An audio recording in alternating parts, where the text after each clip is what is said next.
So, you want to write like Kierkegaard? Well, you came to the right place. Kierkegaard might seem difficult to comprehend and understand to some people, but don't let that fool you, because in a few easy and clear-cut instructions, I believe you'll be well on your way to writing like the Grandfather of Existentialism. Kierkegaard wouldn't be Kierkegaard without drama. Trust me, you don't want to write books with boring titles such as Philosophical Investigations or An Inquiry Concerning Human Understanding. You gotta name them something in your face, something that really packs a punch.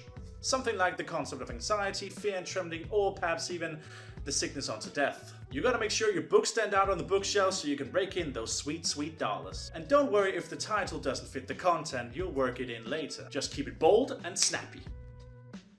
Everything you do and write should create a giant void between you and your readers, much like the void in your heart. Use irony most of the time, partition the text into hundreds and hundreds of subparts, and literally never use your own name. Create pseudonyms and lots of them. Because even though your last name means graveyard and is literally the coolest name ever, you just can't have enough ways of naming yourself. The pseudonyms can either be initials or in Latin. Bonus points if you do both.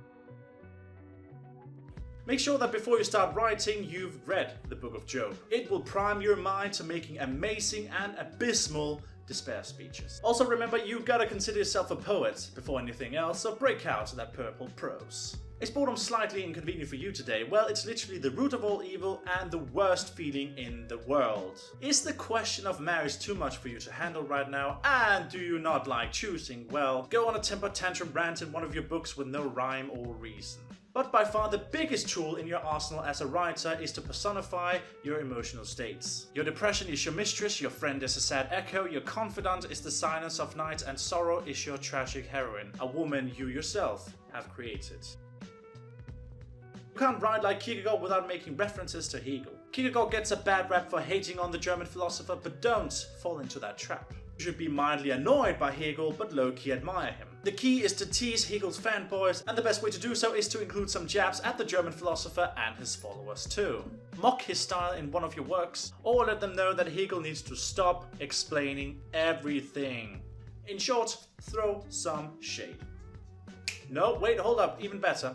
Google yourself some Hegelians and criticize them in a true Kierkegaardian fashion. Trust me, it will really rack up the Kierkegaard points. The best advice would be to just preside over your works and watch it interact with the world, much like God would watch you. Don't forget to like and subscribe, and I'll see you all next time. Bye bye.